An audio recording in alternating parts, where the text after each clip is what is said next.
Hey everybody, Nate here from WASD20. Today I've got for you 5 tips for especially new Dungeons & Dragons players, but these are also tips that probably could be good for anybody. Alright, let's commence with the tips. Tip number 1 for new players to Dungeons & Dragons is be prepared. Don't forget to bring your dice, your character sheet, a pen or pencil, maybe some extra paper for taking notes on like a good player, and all that stuff. If your DM is providing some of this stuff, that's fine, but maybe consider bringing some of your own just in case, just to help your DM out. They always appreciate that. And they always love it when players start to take more responsibility and ownership of this stuff themselves. When you leave the house, double check, triple check. Don't forget that character sheet. There's nothing worse than getting to the table and realizing that one of your players doesn't have a character sheet. If you struggle to keep track of that sort of thing and you're not very organized, you could even ask your DM to hold on to it for you. I do that for my players. It's not a problem. Or maybe get a brightly colored folder of some kind, a color you don't use for anything else. Make it hard for yourself to lose that thing. Tip number 2 is know your character sheet, but don't look at it too much. So I like it when players have a general sense of their character's abilities. They kind of have an idea what their spells do and things like that. But what I don't like is when it's a player's turn in combat, they look at their character sheet and they're going down the list almost trying to check off, okay, I've used that, maybe I can use this, and you know what I mean, right? Now, there's not necessarily anything wrong with that, but what it can often do is break immersion. What I want players to do, and this is just my style, is to think about what would my character do. And sometimes that might fit with an awesome spell or ability, but sometimes it might actually be, I charge and tackle, and that might bring some mechanical disadvantage. And that's okay, because you're thinking like a real living and breathing sentient being in this game world rather than a collection of stats and spells. So that might be a style thing, but that's something I encourage you to do. Sometimes as a player, look away from your character sheet for a while and just think about what would my character do. Tip number 3, don't fear the dice. Bad dice rolls are bound to happen. We all love the moments of great success in Dungeons & Dragons where you have this clutch moment and you roll a natural 20, sealing the deal, saving the lives of your entire party or whatever. But equally, you're going to have some pretty bad nights.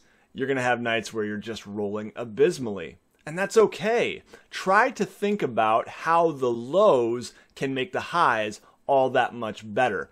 So remember, there are going to be some lows, but look forward to the highs too. In the meantime, try to think about how this low here can contribute to a good overall story. Maybe you think about your character in this moment. What's going on in their head as they keep rolling a 2, a 5, a 1, right? What's happening? Are they distracted? Are they preoccupied, stressed out?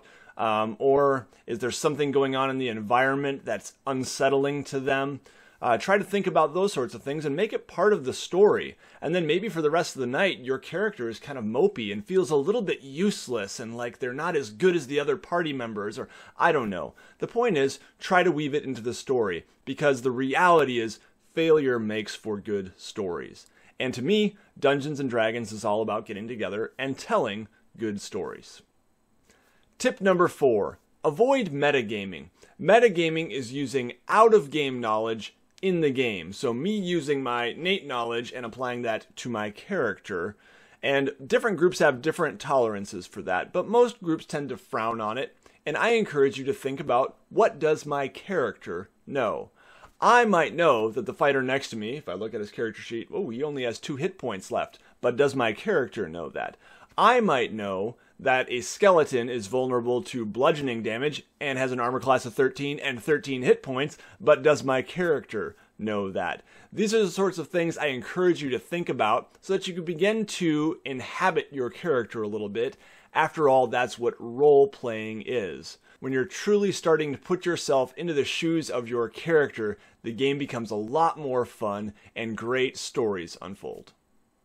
Tip number 5, and the last one of the day, is build a smart character. Now, this doesn't mean building a character with a high intelligence score. What I'm talking about here is building a character that fits well in the game. This could mean that it fits well into the world that the game master has designed. This could mean that it fits well with the other characters or the other players. You might have, for example, this great concept for a character who's this kind of lone wolf elf who dislikes all other races, but is that character going to be a fun one for the group? You do have to consider that you are playing a game here, and there are other people than you.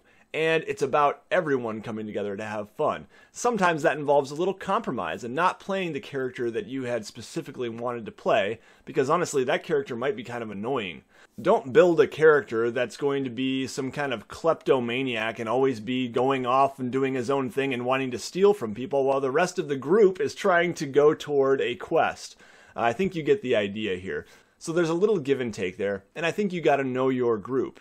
I highly recommend doing some sort of session 0 where you get together with your gaming group and you build your characters together and you talk about the tone of the game and all this, and you try to maybe make some connections between your characters. This does not mean that you need to build characters that are all going to get along really well with each other in the game.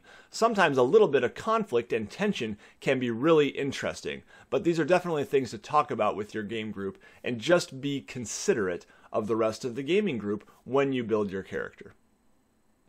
That's going to do it for this one, everybody, but I do have more player tips coming soon. I've got them written down and ready to go, and I also have some Dungeon Master tips that will be coming out sometime in the near future.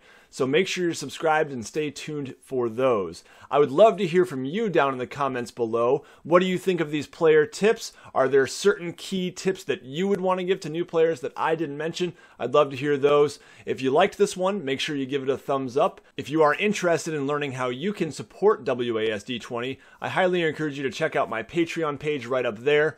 And everybody take care. You'll see me again very soon.